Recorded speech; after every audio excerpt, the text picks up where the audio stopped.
చాలా emotional connect అయ్యానండి నిజంగా. ఎంత ఎమోషనల్ కనెక్ట్ అయ్యానంటే ఇదేదో మన ఫ్యామిలీరా బాబు అన్నది ఫీల్ వచ్చింది నాకు. తనుజ గారు ఫ్యామిలీ కూడా చాలా బాగా అనిపించారు. వాళ్ళ సిస్టర్ వచ్చి ఎమోషన్ చాలా బాగా అనిపించింది. కొంచెం బాధ కూడా అనిపించింది, అరే మ్యారేజ్కి తిని వెళ్ళలేకపోతుంది.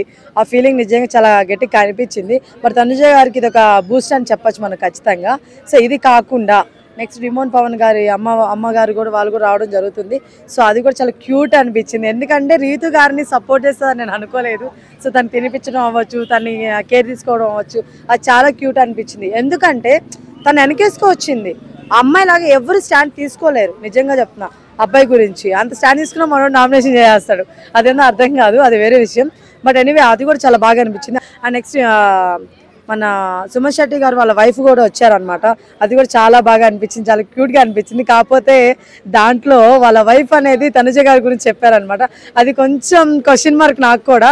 సో ఎందుకు చెప్పిందిరా బాబు, జెలస్ ఫీల్ అయి చెప్పిందా, లేకపోతే నిజంగానే ఆయన గేమ్ గురించి ఏమన్నా హింట్ ఇచ్చిందని నాకు ఒక ఫీలింగ్ వచ్చింది. అది మాత్రం నాకు క్వశ్చన్ మార్కే ఇంకా.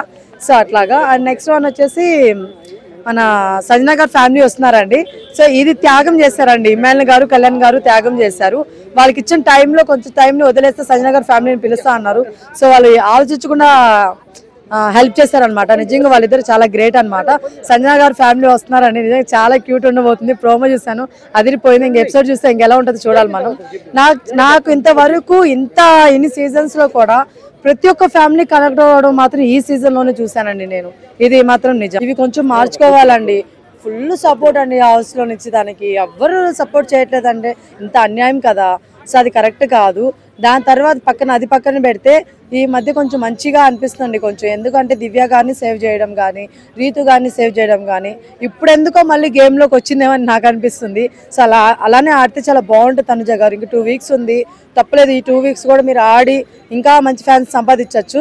కాకపోతే విన్నర్ అయితే మీరు విన్నర్ అయితే మాత్రం నాకు కొంచెం అయితే డిసప్పాయింట్. ఎందుకంటే ఆడిన వాళ్ళకి ఇవ్వలేదని బాధేస్తుంది. కళ్యాణ్ గారికి ఎందుకు పడుతున్నాయంటే ఆయన ఆడుతున్నాడు, ఆయన గేమ్ ఆడుతున్నాడు, బౌలింగ్ పరంగా కట్టుకుంటున్నాడు, అందరితో కలుస్తున్నాడు. శ్రీజ ఎప్పుడైతే వచ్చి వెళ్ళిందో అప్పటి నుంచి పర్ఫెక్ట్ అండి. కళ్యాణ్ గారు పర్ఫెక్ట్ ఆడుతున్నాడు, పర్ఫెక్ట్ ఉన్నాడు. బౌలింగ్ పరంగా what ever is a very perfect గా అని చెప్పి అనిపిస్తున్నారు. కానీ ఇదేదో ముందు నుంచే ఉండుంటే బాగుండేది కదండి. భయపడ్డాడు. మా నాన్న బాగా చెప్పింది, అమ్మాయి నిజంగా ఒక ఫ్రెండ్ గా బాగా చెప్పింది, సిస్టర్ గా బాగా చెప్పింది. శ్రీజ చాలా బాగా చెప్పింది అనమాట. పార్క్ లో కుమార్ అని అడిగితే ఎవరేం చెప్తారండి. బిగ్ బాస్ టీం మీరు ఎవరైనా సరే ఇక్కడికి వచ్చినప్పుడు కుమార్ అని అడిగితే చాలు, మా కుమార్ని చూపిస్తారు. మా తమ్ముడిని బిగ్ బాస్ లో తీసుకోవాలని కోరుకుంటున్నాను. బాగా ఆడతాడు, హగ్గులు బాగా ఇస్తాడు, మీ అందరికి ఎంటర్టైన్మెంట్ చేస్తాడంట. హగ్గుల కోసం పోతాడండి.